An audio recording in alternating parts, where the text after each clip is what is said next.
신약 성경 1페이지에 있는 마태복음 1장 18절에서 25절입니다. 한 절씩 교독하겠습니다. 예수 그리스도의 나심은 이러하니라. 그의 어머니 마리아가 요셉과 약혼하고 동거하기 전에 성령으로 잉태된 것이 나타났더니 그의 남편 요셉은 의로운 사람이라 그를 드러내지 아니하고 가만히 끊고자 하여 이 일을 생각할 때에 주의 사자가 현몽하여 이르되 다윗의 자손 요셉아 내 아내 마리아 데려오기를 무서워하지 말라. 그에게 잉태된 자는 성령으로 된 것이라. 아들을 낳으리니 이름을 예수라 하라. 이는 그가 자기 백성을 그들의 죄에서 구원할 자이심이라 하니라. 이 모든 일이 된 것은 주께서 선지자로 하신 말씀을 이루려 하심이니 이르시되 보라 처녀가 잉태하여 아들을 낳을 것이요 그의 이름은 임마누엘이라 하리라 하셨으니 이를 번역한즉 하나님이 우리와 함께 계시다 함이라.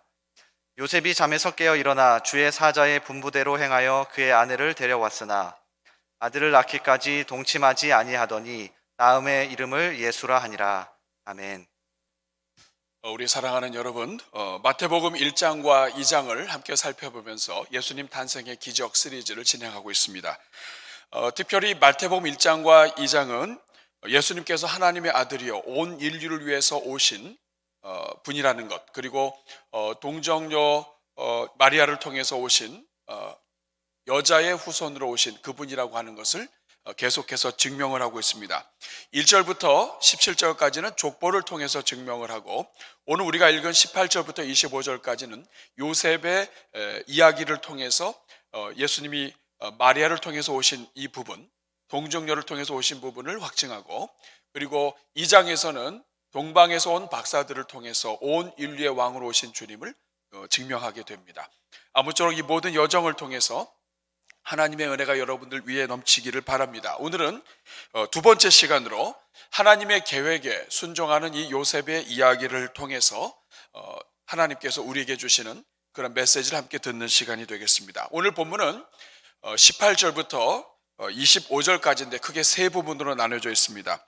먼저 18절부터 19절은 마리아의 아이를 가진 소식 때문에 반응하고 있는 요셉, 특별히 절망하고 또 굉장히 괴로워하고 있는 그러한 요셉의 모습을 보여주고 있고, 20절부터 23절은 요셉에게 임하시는 그 하나님, 요셉에게 나타나셔서 설명을 해주시고 요셉을 회복시켜 주시는 그 하나님의 역사가 기록되어 있습니다. 그리고 24절부터 25절까지는 이 요셉이 이 모든 이 불안함과 두려움과 의심을 떨쳐버리고 하나님의 계획에 순종하는 그런 모습으로 오늘 이 본문의 이야기가 끝이 나게 됩니다. 먼저 첫 번째로 요셉의 삶에 닥쳐온 큰 시련에 대해서 우리 함께 살펴보고자 합니다. 오늘 본문 18절을 보면 또 19절과 더불어서 요셉이 직면하고 있는 이 아픔이 무엇인지를 우리가 자세히 알 수가 있게 됩니다. 18절을 보면 예수 그리스도의 나심은 이러하니라. 그의 어머니 마리아가 요셉과 약혼하고 동거하기 전에 성령으로 잉태된 것이 나타났다고 이야기합니다. 여기 보면 약혼했다고 나와 있습니다. 고대 유대의 결혼 풍습은 크게 3단계로 나눠져 있는데, 가장 먼저는 양가의 부모님들과 함께 약혼을 합니다. 약혼한 상태에서 이것을 공식적으로 선포하면 정혼이 됩니다.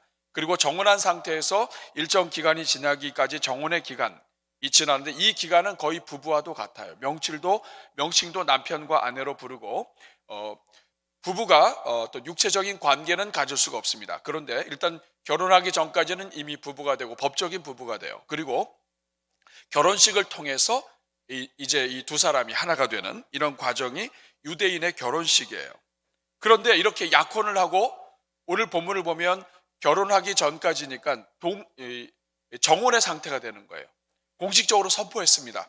그런데 문제가 뭐냐면 이 정혼까지 했는데도 불구하고 도저히 이해할 수 없는 사건이 발생한 거예요. 여러분, 그 사건이 무슨 사건입니까?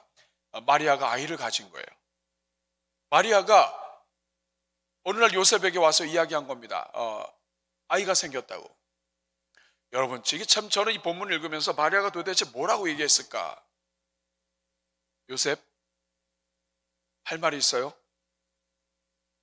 아이가 있어요? 어디 아이가 있어요? 나한테 아이가 생겼어요? 이 말 듣고 아마 기절했을 거예요.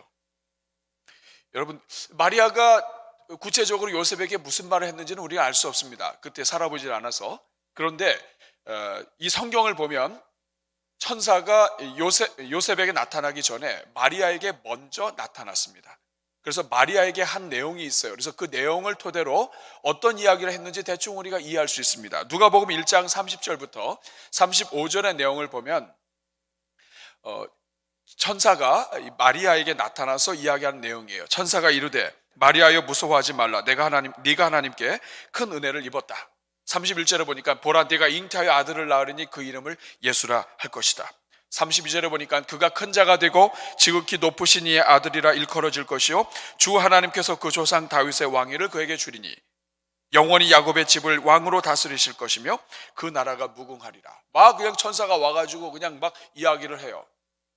마리아가 깜짝 놀라서 이야기합니다. 34절에 마리아가 천사에게 말하되 나는 남자를 알지 못하니 어찌 이 일이 있겠습니까? 그랬더니 35절에 천사가 이야기합니다. 천사가 대답하여 이르되 성령이 내게 임하고 지극히 높으신 이의 능력이 너를 덮으시리니 이러므로 나실 바 거룩한 이는 하나님의 아들이라 일컬어지리라.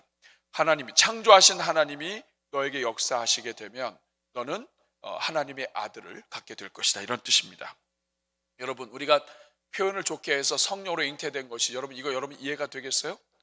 오늘 이 자리에 청년들도 있는데 여러분 결혼하기로 하고 이제 결혼 날짜를 기다리고 정혼한 상태인데 어느 날 자매가 와가지고 자기 나 아이가 있어요. 이렇게 얘기하면 여러분 뭐라고 얘기하시겠어요? 만약에 여러분의 아들이 아니면 여러분의 딸이 결혼을 앞에 두고 있는데 아이가 생겼다 그러면 뭐라고 하시겠어요, 여러분? 이게 말로는 성령으로 잉태된 것이지만 요셉에게는 이거 청천벽력이에요. 예.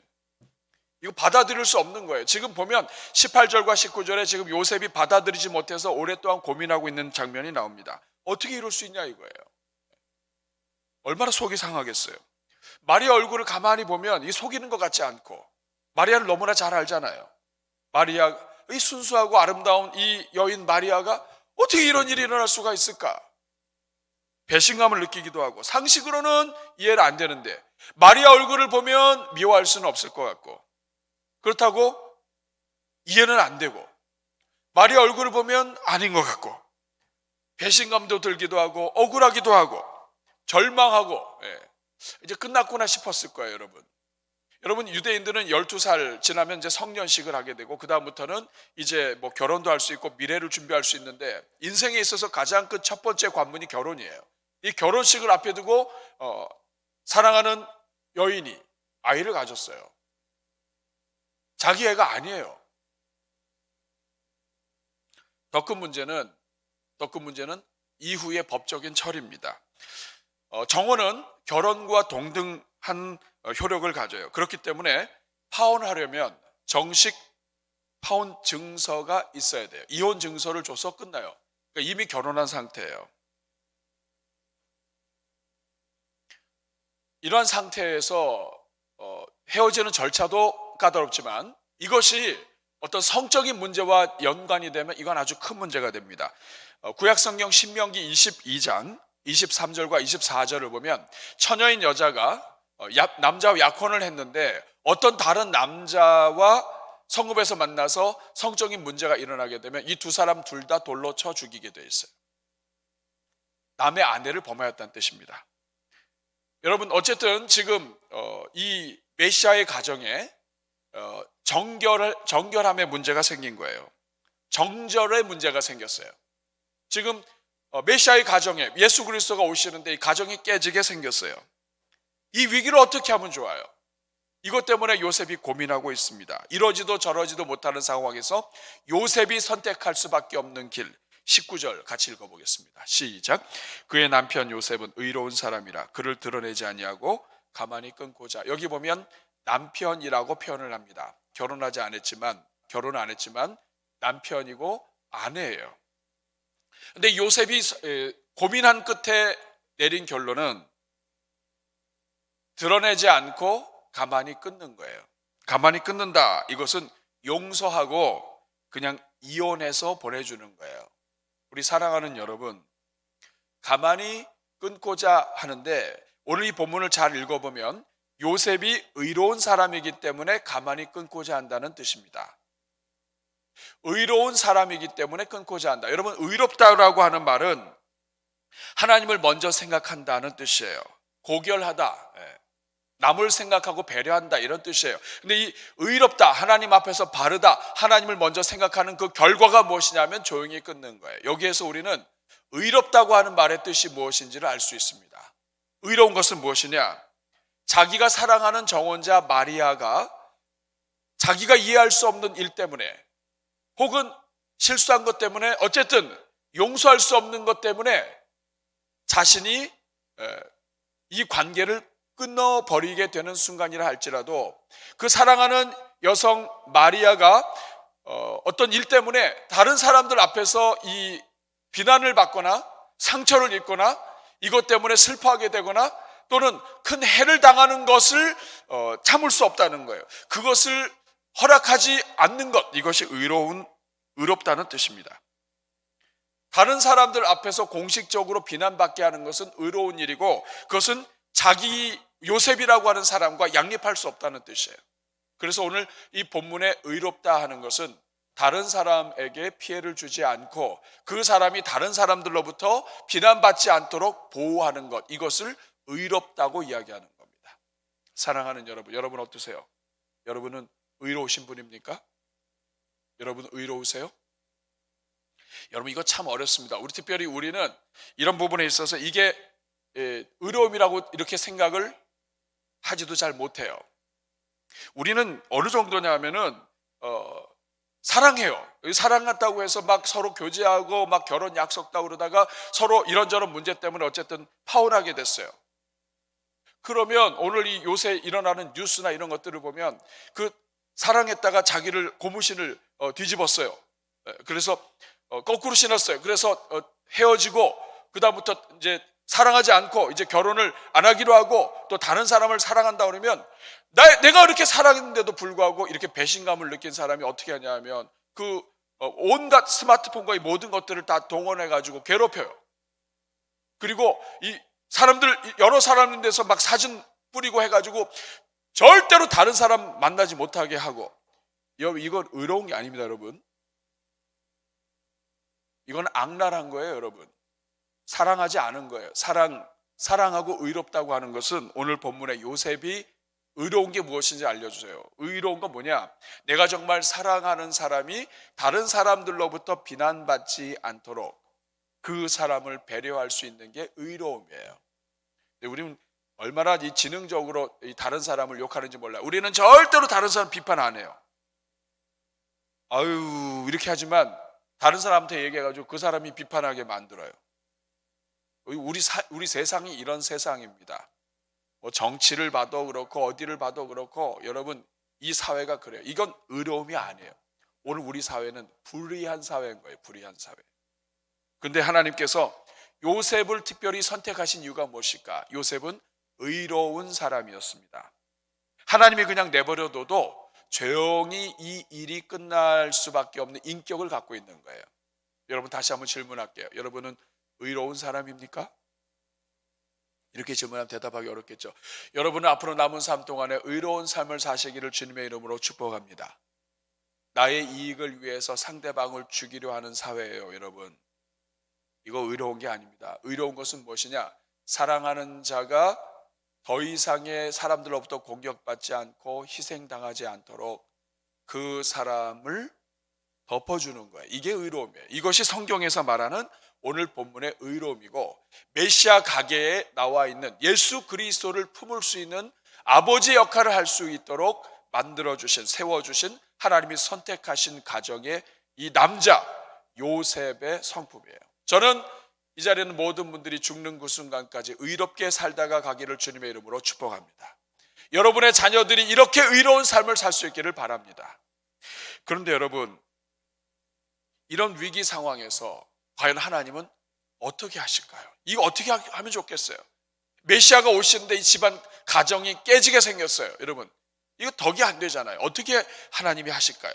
오늘 두 번째로 우리가 함께 살펴볼 것은 20절부터 23절까지를 통해서 하나님은 요셉에게 나타나십니다. 그리고 가르쳐 주세요. 자, 20절 말씀 같이 한번 읽어보겠습니다. 시작. 이 일을 생각할 때 주의 사자가 현명하여 이르되 다윗의 자손 요셉아 네 안에 마리아 데려오기를 무서워하지 말라.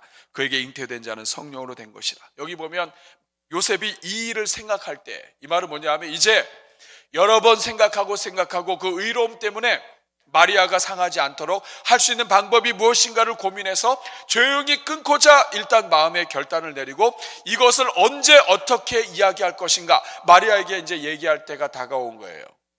이러한 상태가 되었을 때 하나님이 하신 일은 주의 사자가 현몽한 것입니다. 우리 사랑하는 여러분, 여러분이 이 땅을 살면서 이런저런 일로 묵상해서 때로는 여러분의 그 좁은 생각으로 인해서 어떤 잘못된 결정을 내리려고 할 때에 하나님이 여러분에게 간섭하시는 은혜가 있기를 축복합니다. 하나님이 도와주셔야 돼요. 그런데 이렇게 일을 생각할 때 자칫하면은 파혼을 선언하고 마리아도 같이 상하고 같이 울 수밖에 없는 그런 상황이 되기 직전에 하나님이 하셨어요. 하나님이 하신 일은 뭐냐? 주의 사자가 현몽한 것입니다. 따라하겠습니다. 현몽. 어려운 단어예요. 이 말은 뭐냐 하면 하나님이 쉽게 얘기하면 꿈에 나타나신 거예요. 근데 이 현몽은 그냥 꿈꾼 거하고 다릅니다, 여러분. 그냥 꿈꾼 것은 우리가 자다 보면 이렇게 또 꿈꾸고 그리고 다 잊어버려요. 현몽은 잊지 못하는 하나님의 특별한 계시예요. 분명히 꿈을 꿨어요. 그런데 이것이 생생해요.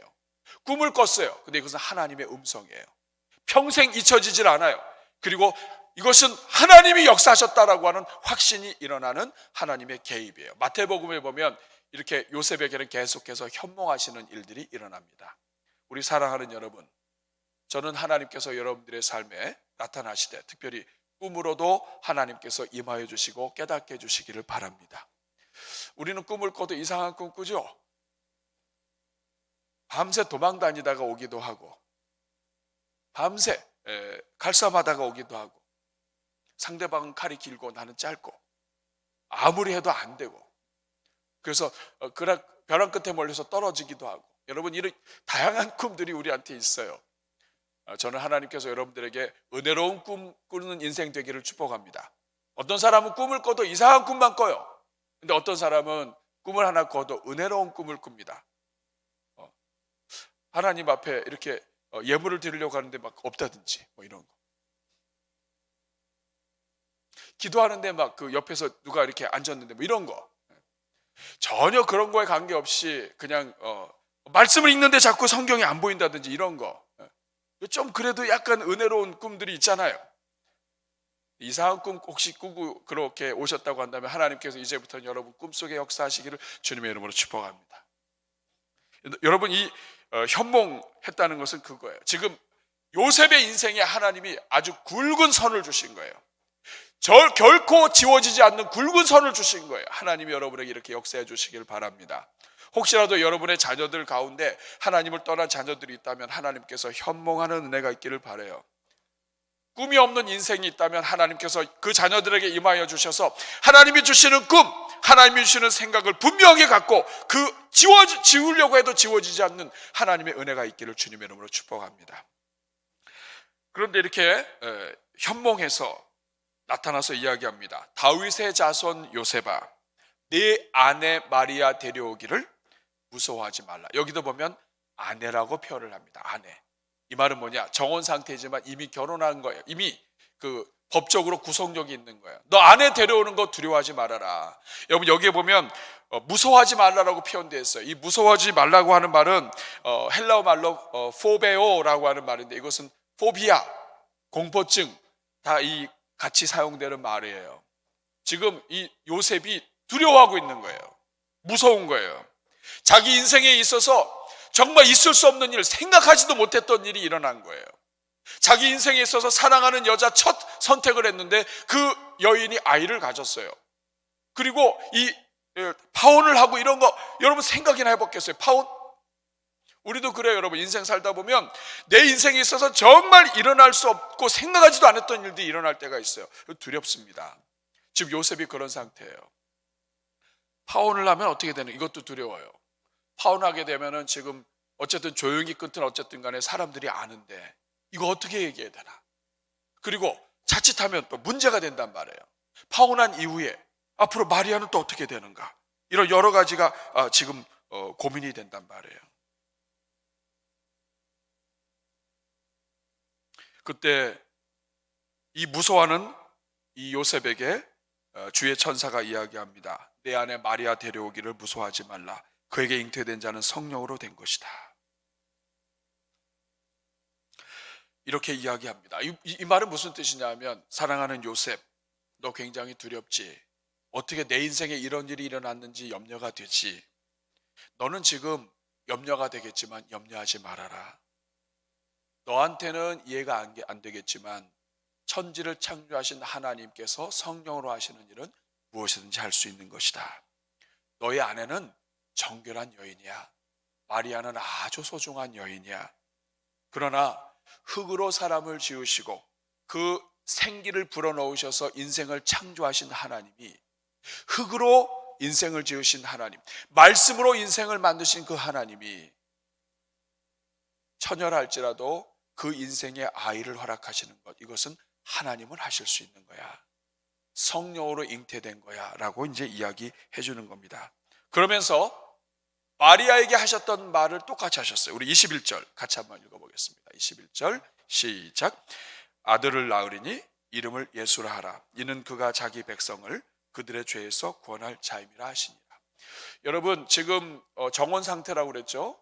게다가 지금 자칫해서 파혼하게 되면 부부관계 깨질 뿐만 아니라 마리아가 어떻게 될지 몰라요. 이 두려움 상태에 있는 이때에 하나님께서 가장 먼저 하신 일은 위로의 말씀을 하시고, 그 다음에는 마리아에게 하셨던 말씀을 똑같이 해요. 아들을 낳으니 이름을 예수라 하라, 이렇게 말씀하셨습니다. 여러분, 이거 굉장히 중요한 말씀이에요. 왜냐하면 만약에 마리아가 요셉에게 이야기를 하면서, 천사가 나한테 얘기해 줬던 이야기를 하면서 이 예수라 하라고 하는 예까지 했다면, 요셉은 이 이야기를 들으면서 이거 마리아가 나한테 했던 말인데, 이렇게 하면서 놀랐을 것이고요. 만약에 마리아가 미리 얘기하지 않았다면 이 부분을 기억해 뒀다가 나중에 마리아에게 찾아가서 물어봤을 거예요. 마리아, 지난번에 천사가 나타나서 당신에게 이야기할 때 그 아이 이름을 뭐라고 지으라고 했죠? 그때 마리아가 예수라고 지으라고 했습니다 라고 했을 때 이 요셉은 그 말을 듣고 심장이 뛸 거예요. 이거는 하나님이 하시는구나, 지금 하나님이 하고 계시는구나 하는 부분을 깨닫게 하시는 거예요. 마리아에게 했던 말을 요셉에게도 하는 것을 통해서 지금 이 일은 하나님이 진행하고 계신다고 하는 것을 알려주고 계시는 거예요. 이것은 누가복음 1장 30절 또 31절에 보면 똑같이 얘기합니다. 천사가 마리아에게 말하고 31절에 보면 보라, 내가 잉태하여 아들을 낳는데 이름을 예수라 하라. 지금 같은 말을 하시는 거예요. 하나님은 지금 마리아에게도 말씀하시고 요셉에게도 말씀하시는 것을 통해서 둘이 똑같이 하나님의 음성을 듣는 것으로, 하나님께서 지금 진행하고 계시는 것으로 믿게 하시는 겁니다. 그럼에도 불구하고 요셉이 약해서 이 상황에서 의심할 수 있다고 생각이 되셔서 우리 천사를 통해서 더 분명한 도장을 찍으세요. 그것이 뭐냐면 성경에 나와 있는 예언의 말씀이 22절 23절 같이 한번 읽어보겠습니다. 시작. 이 모든 일이 된 것은 주께서 선제로 하신 말씀을 이루려 하심이니 이르시되 보라, 처녀가 잉태하여 아들을 낳을 것이요 그의 이름은 임마누엘이라 하리라 하셨으니 이를 번역한즉 하나님이 우리와 함께 계시다 함이라. 이 모든 일이 된 것은 어느 날 갑자기 된 게 아니야. 이 모든 일이 된 것은 구약 성경에 이미 예언된 일이야. 이스라엘 백성들은요, 유대인들은 12살 되기 이전에 율법을 다 떼어요. 그렇기 때문에 하나님의 말씀과 이 모든 부분에 대해서 이해를 합니다.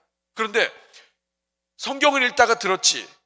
보라, 처녀가 잉태하여 아들을 낳을 것인데 그 이름이 임마누엘이라 하리라. 보라, 처녀가 잉태한다고 하는 성경 구절이 있지. 지금 이 예언의 말씀이 이루어지는 거야 라고 말씀하시는 겁니다. 이것은 이사야 7장 14절의 말씀이에요. 같이 한번 읽어볼까요? 그러므로 주께서 친히 징조를 너에게 주실 것이라. 보라, 처녀가 잉태하여 아들을 낳을 것이요 그 이름을 임마누엘이라 하리라. 우리 사랑하는 여러분, 하나님은 주의 사자가 현몽에서 말씀해 주시고 마리아에게 얘기했던 것과 똑같이 말씀하시고 그리고 구약의 예언의 말씀을 설명해 주시는 것을 통해서 요셉을 완전히 이해시켜 주십니다. 우리 하나님은 섬세하신 분이에요. 한 사람이 실족하지 않도록 도와주시는 분이십니다. 그래서 이 요셉이 예언의 말씀을 들을 때 이 요셉은 우리는 느낌이 별로 없을 수 있어요. 근데 이스라엘 백성들은 이 하나님의 말씀 속에 일어난 이 예언의 말씀이 이루어진다고 하는 것을 이야기할 때 이 느낌이 다릅니다. 아, 지금 하나님이 그토록 과거에 말씀하셨던 그 말씀이 이루어지는구나. 하나님께서 징조를 주시는데, 메시아가 이 땅에 오실 때 징조를 주시는데 그 징조가 무엇이냐? 여자의 후손을 통해서 뱀의 머리를 상하게 하시고 하시는 이 모든 징조의 결론이 무엇이냐? 처녀가 잉태하여 아들을 낳는 것이다. 이것이 징조다 이거예요. 이 세상에 어느 집안이나 누구를 통해서든지 올 수 있는 것이 아니라 하나님의 메시아는 특별한 선택 조건이 있는데 그것은 처녀가 잉태하여 아들을 낳는 것이다. 이게 징조다 이 말이죠. 이 징조가 이루어진다 하는 것입니다. 이렇게 하나님께서 천사를 통해서 분명하게 말씀하시자 이 요셉이 어떻게 변화됩니까? 오늘 세 번째로 24절과 25절에 보면 마리아와 결혼하는 요셉의 이야기가 나옵니다. 오늘 24절 같이 보시면 요셉이 잠에서 깨어 일어나 주의 사자의 분부대로 행하여 그의 아내를 데려왔다고 얘기합니다. 잠에서 깨어났어요. 깨어났는데 깨어나서 바로 어떤 일을 하느냐? 주의 사자의 분부대로라고 얘기합니다. 그냥 꿈을 꾼 게 아니에요. 이 분부라고 하는 말은 명령이라고 하는 것을 이야기합니다. 이거 명령을 받은 거예요. 거부할 수 없는 권위를 느낀 거예요. 이것은 하나님이 하신다고 하는 것을 느낀 거예요. 그래서 주의 사자의 분부대로 명령을 받고 그의 아내를 데려왔다고 얘기합니다. 그의 아내를 데려왔다 이 말은 결혼했다는 뜻이에요. 깨지려고 했던 가정이 깨어지지 않은 거예요. 그리고 25절 같이 읽겠습니다. 시작. 아들을 낳기까지 동침하지 아니하더니 나음의 이름을 예수라 하라. 아들을 낳기까지 동침하지 않았다 이 말은 요셉은 하나님의 역사를 이루는 현장에서 하나님의 일이 이루어지도록 협력하는 최고의 동역자가 되었다는 것이에요. 마리아에게도 동역자가 되고 예수 그리스도에게도 동역자가 되고 그래서 동침하지 아니하고 기다려서 하나님의 뜻이 온전히 이루어지도록 기다렸다는 거예요. 그리고 낳자 아이를 낳게 되자 그 이름을 예수라고 이름을 줬습니다. 하나님이 알려주신 대로 미리 알려주신 대로 이름을 짓는 것을 통해서 하나님의 온전히 순종하는 모습으로 오늘 이 본문이 끝납니다. 우리 사랑하는 여러분, 그렇다면 이 요셉의 이야기를 통해서 하나님이 오늘 이 시대 우리에게 주시는 메시지가 뭐예요? 저는 성경을 여러 번 많이 읽고 묵상하면서도 성탄절이 되면 이 요셉 이야기가 나오는 것을 사실 그냥 많이 지나갔어요.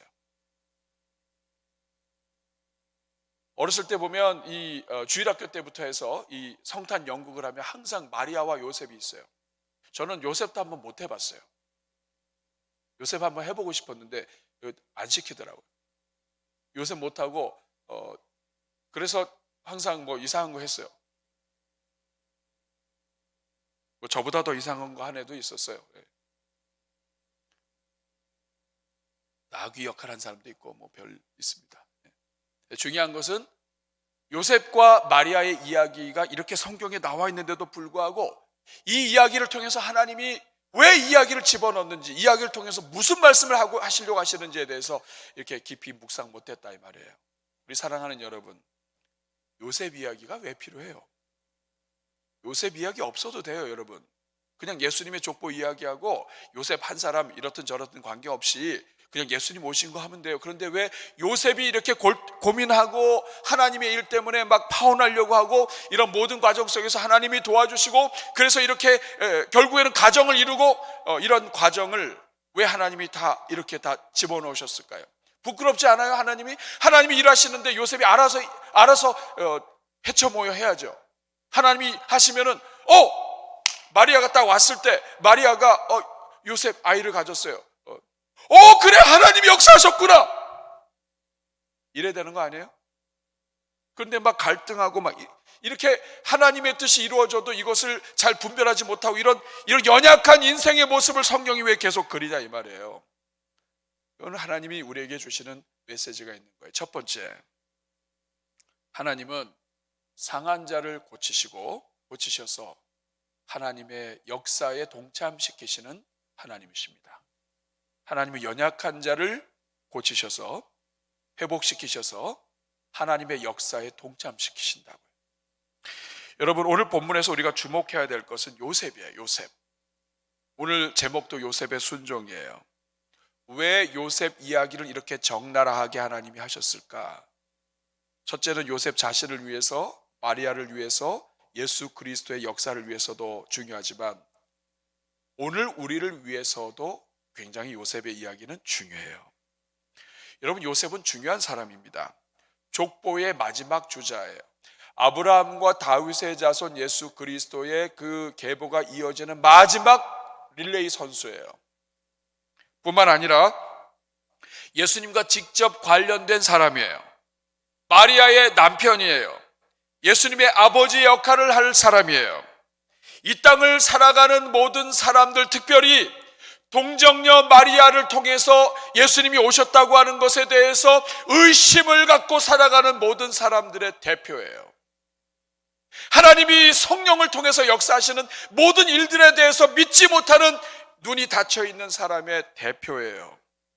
동시에 이 땅의 모든 아버지들과 특별히 억울한 사람들의 대표예요. 여러분, 요셉처럼 억울한 사람 있습니까? 사랑하는 아내를 만나서 결혼해서 이렇게 아이를 갖게 되면 첫째 아이, 또 특별히 이 첫째 아이는 자기를 통해서 첫째 아이가 나와야죠. 근데 사랑하는 아내, 너무 사랑해서 결혼까지 약속을 했는데 그 아내가 아이를 가졌는데 내 아이가 아니에요. 이보다 억울한 일이 있습니까, 여러분? 그런데 이 이야기를 통해서 하나님이 오늘 우리에게 말씀해 주시는 거예요. 요셉이 만약 마리아를 이해 못하고 하나님의 역사를 이해 못하고 그 마음에 상처가 돼서 인생을 시작해 보려고 하다가 회복하지 못하고 파혼하고 그리고 어려워져서 이해 못해서 평생 남은 삶을 술 마시고 그러면서 자기 인생을 포기하며 만약에 살게 된다고 한다면 오늘 저와 여러분이 하나님을 신뢰할 수 있겠습니까? 동정녀 마리아 성령으로 잉태된 거 믿을 수 있겠습니까? 우리 못 믿을 거예요. 그런데 예수님의 탄생, 동정녀 마리아를 통해서 예수님이 탄생하신 이 모습을 가장 가까이서 지켜본 이 요셉이 증인인 거예요.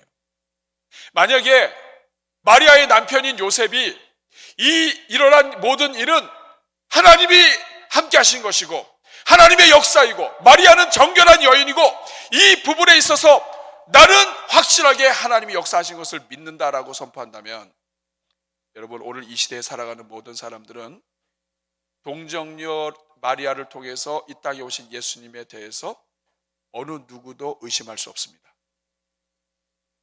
가장 가까이서 지켜본 요셉이 예수 그리스도께서는 여자의 후손으로 오신 분입니다 라고 하는 것을 그 눈을 부릅뜨고 성경에서 자기가 증거한다고 한다면 이 땅을 살면서 어떻게 처녀를 통해서 아이가 와, 이 부분에 대해서 의심하는 모든 사람들은 자격을 잃어요.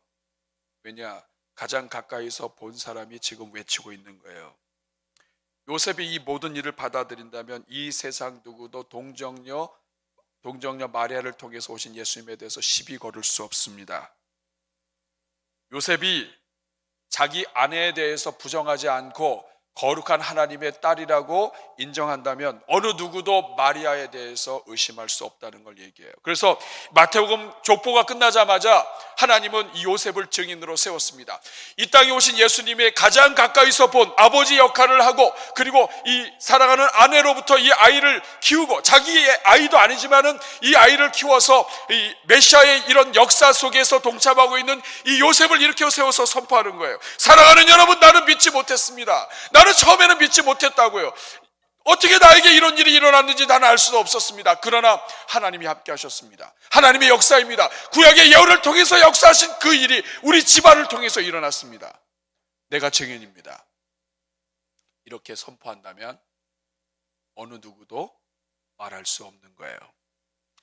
사랑하는 여러분, 하나님은 하나님의 일을 하는 데 있어서 상한 사람들을 내버려 두지 않으세요. 여러분, 우리도 똑같아요. 여러분, 요셉만 그런 게 아닙니다. 우리가 하나님의 교회를 섬기다 보면 마음 상할 때가 있어요. 사랑하고 교제하고 축복하고 교회가 잘 되기 위해서 노력하고 기도하고 누구보다도 더 헌신했는데 그렇게 헌신한 결과가 비난으로 끝나기도 하고 사람들이 나를 이해하지 못하기도 하고 이렇다고요. 그럴 때 우리 하나님은 그 상처를 회복하시고 그 두려움을 내버려 두지 않으시고 그 불신 이것을 내버려 두지 않으시고 찾아오시는 하나님. 요셉이 이 모든 것 때문에 갈등할 때 찾아오셔서 만져주시고 하나님의 신실한 도구로 변화시켜 주신 하나님. 오늘 하나님께서 여러분의 삶에도 임하여 주시기를 축복합니다. 여러분이 교회에 섬기다가 마음 상해서 힘들 때 하나님이 여러분들에게 찾아오시고 은혜 베풀어 주시기를 축복합니다. 그래서 요셉의 이야기는 우리 모두를 대표하는 거예요. 교회를 섬기다가 하나님의 일을 섬기다가 영적인 눈이 닫혀서 보이지 못해서 하나님의 뜻을 알지 못해요. 하나님의 뜻을 알지 못해서 혼자 막 마음 상해요. 내가 볼 땐 이렇게 되고 이렇게 되고 이렇게 돼야 되는데 계산이 안 되는 거예요, 여러분. 그럴 때 여러분 마음이 상한다고요. 나빠서 아닙니다. 보지 못해서 상하는 거예요. 깨닫지 못해서 상하는 거예요. 그런데 하나님은 어떤 분이냐? 깨닫게 하셔요. 현몽하셔서 말씀을 통해서 깨닫게 하셔서 하나님이 회복시키시고 그리고 이끌어 가신다.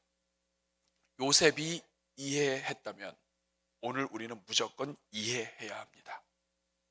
이것을 알려주시는 거예요. 두 번째, 오늘 본문을 통해서 우리 하나님 말씀하시고 싶은 것은 말씀을 알아야 알면 하나님의 뜻이 열린다는 거예요. 따라하겠습니다. 말씀을 알면 하나님의 뜻이 열린다. 여러분, 요셉이 도저히 이해가 안 됐어요. 그래서 그냥 조용히 끊고자 했을 때 하나님이 가장 먼저 하신 일은 천사를 통해서 하나님의 뜻을 알려주시고 그 다음에 한 일은 성경을 통해서 깨닫게 하신 거예요. 22절, 23절 말씀. 이 모든 일이 된 것은 선제로 하신 말씀이다. 보라, 처녀가 잉태하여 아들을 낳을 것이다. 그 이름을 임마누엘이라 하리라 하셨으니 이를 번역한즉 하나님이 우리와 함께 계신다. 이것은 하나님이 예언하신 일이다. 하나님이 약속하신 일은 반드시 이루어진다. 과거에 하나님께서 선지자를 통해서 예언하신 이 일이 지금 이루어진 것이다. 이렇게 지금 말씀하시고 이렇게 말씀하셨을 때 요셉이 이것을 깨닫게 되고 눈이 열리고 하나님의 뜻을 발견하게 됩니다. 사랑하는 여러분, 오늘 우리도 똑같아요. 성경을 읽는 것이 중요하고 성경을 읽을 때에 하나님의 뜻이 열려요. 그런데 어떤 사람은 성경을 읽어도 뜻이 열리는데 어떤 사람은 뜻이 안 열리는 경우가 많아요. 그 차이가 무엇인가? 오늘 본문에서 힌트를 얻는다면 성경을 지식으로 받으면 안 열립니다. 성경을 읽기 위해서 요새 우리가 일만독하고 막 이러면서 막 부지런히 읽죠. 그러나 이 읽으면서도 우리가 기도해야 될 내용이 있어요. 그것이 뭐냐면 확신해야 될 내용이 있어요. 성경의 모든 내용은 반드시 이루어지는 하나님의 말씀이다. 구약 성경에 기록된 모든 예언의 말씀은 반드시 이루어지는 하나님의 말씀이다. 성경 말씀은 붙잡는 자에게 반드시 역사하시는 말씀이다. 내가 이 성경 말씀을, 이 약속을 나의 것으로 붙잡으면 하나님은 그 약속이 우리 삶에도 우리 자녀들에게도 이루어지게 하시는 분이시다. 요한계시록에 기록된 이 모든 말씀도 반드시 이루어지는 말씀이다. 여러분, 이것이 중요해요. 성경을 읽을 때 이 말씀은 이루어지는 말씀, 이 말씀은 나에게 임하는 말씀, 이 말씀은 살아있고 운동력이 있어서 사람들을 이끌어 가시는, 변화시키시는 생명의 말씀이라고 하는 이 확신을 가지고 우리가 성경을 읽어야 이것이 하나님의 은혜로 역사하는 것입니다. 우리 사랑하는 여러분, 지금은 이제 좀 바뀌었습니다만 해외 여행을 하다 보면 우리 성경책을 가지고 들어가게 하는 나라도 있었어요. 중국에도 옛날에 성경책 못 가지고 들어갔고 러시아도 그런 적이 있었습니다. 들어보면 성경이 하나 살짝 집어넣고 하는 것은 뭐라고 안 했었지만 이렇게 여러 개 나눠주려고 하는 거 다 뺏고 그랬어요. 근데 재밌는 것은 뭐냐면 그 나라가 입국할 때 몇 가지 금지하는 것들이 있어요. 총기. 총 같은 거는 위험하잖아요. 그러니까 못 갖고 들어오게 해요. 그 다음에 마약 같은 거 못 갖고 들어옵니다. 사람들 마약 먹으면 이상이 져버리잖아요. 그런데 거기에 성경도 들어가요. 이슬람 나라라든지 이런 회교 국가나 이런 데서는 심각할 게는 이 성경도 못 갖고 들어갑니다. 근데 참 생각해 보세요. 성경하고 총기, 마약은 완전히 성격이 달라요. 근데 성경을 총기나 마약처럼 위험한 것으로 보고 있는 거예요. 여러분 그 이유가 뭐라고 생각해요? 성경 잘못 읽으면 사람 변합니다.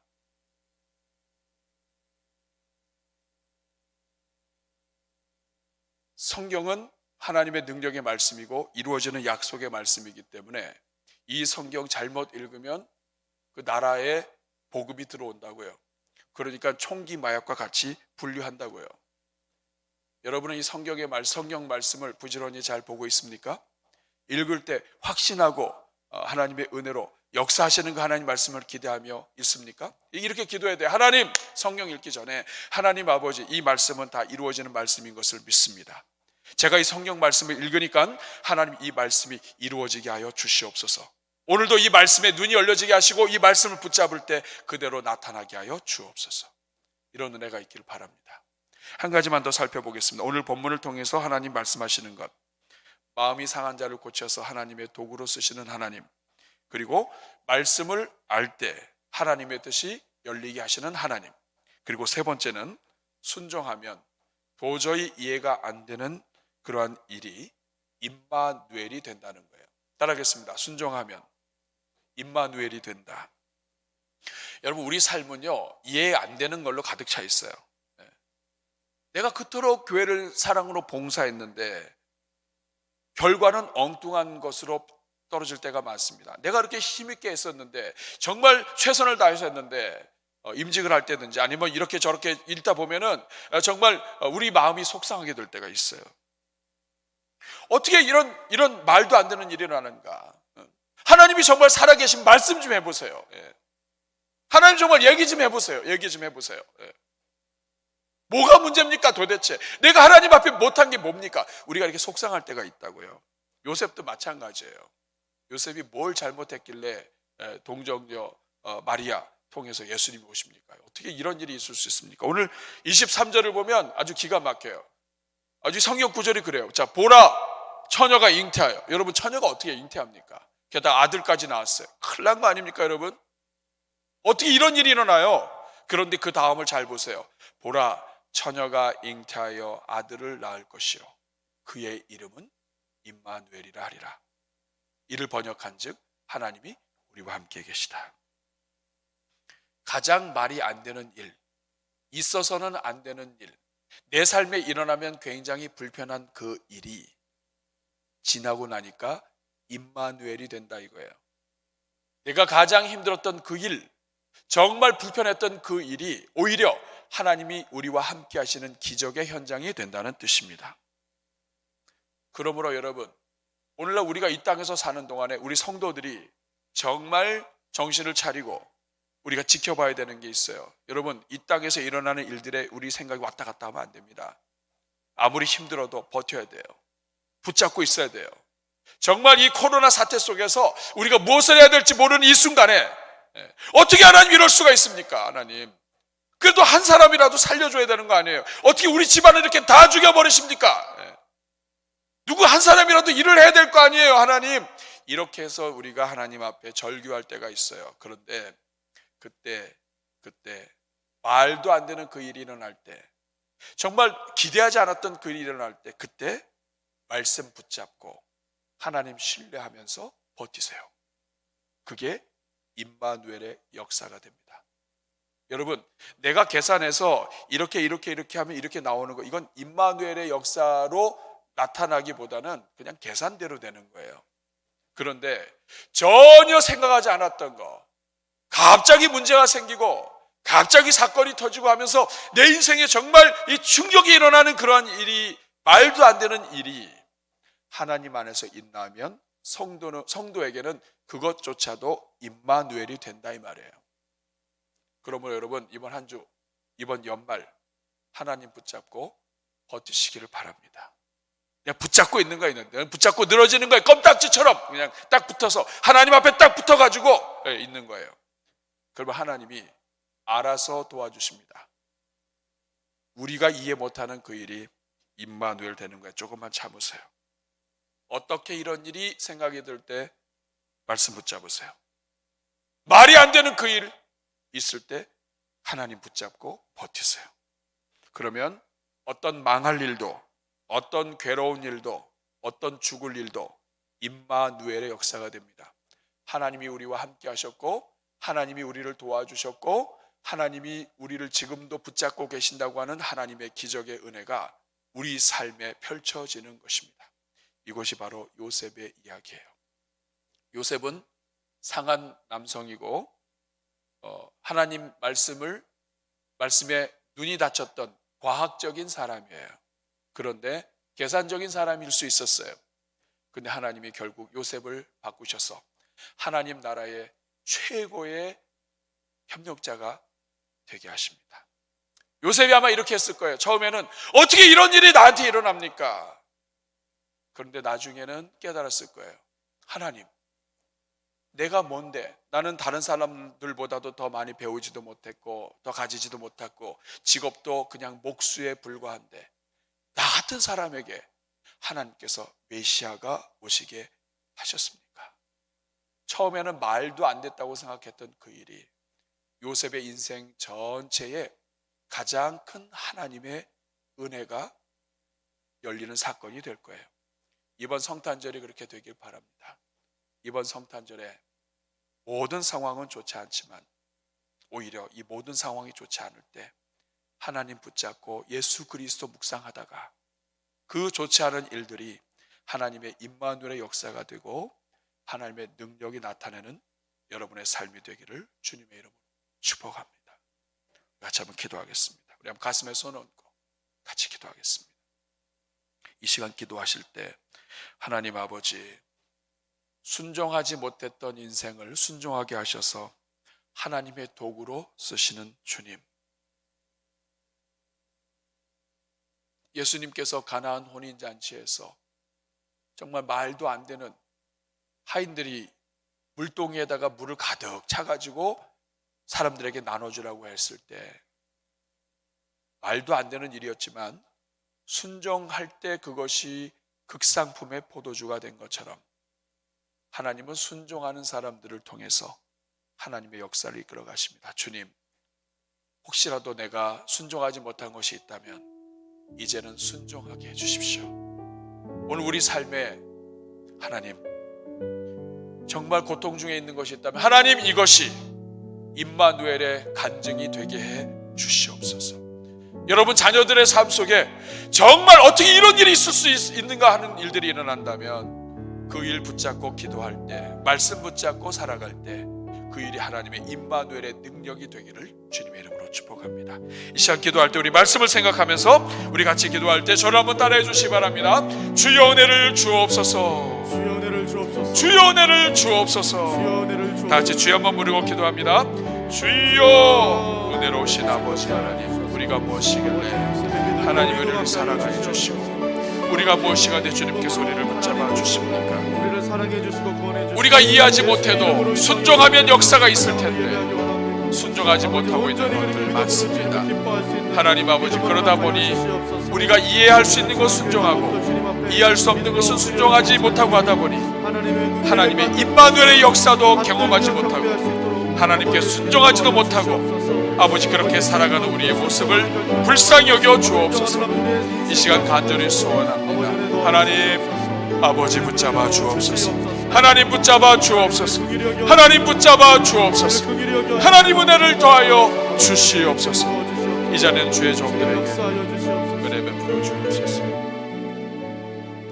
하나님 아버지, 도저히 순종할 수 없었던 그 일을 순종할 때 임마누엘의 역사가 일어나는 것을 보게 됩니다.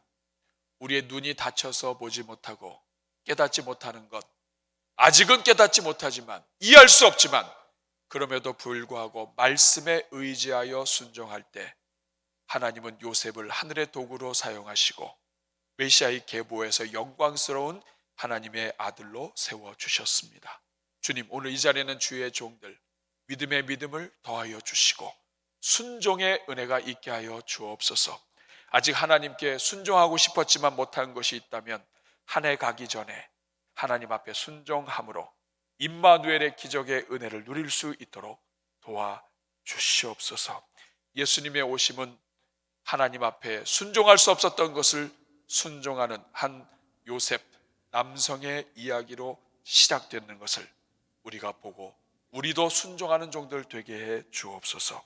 예수님의 이름으로 기도합니다.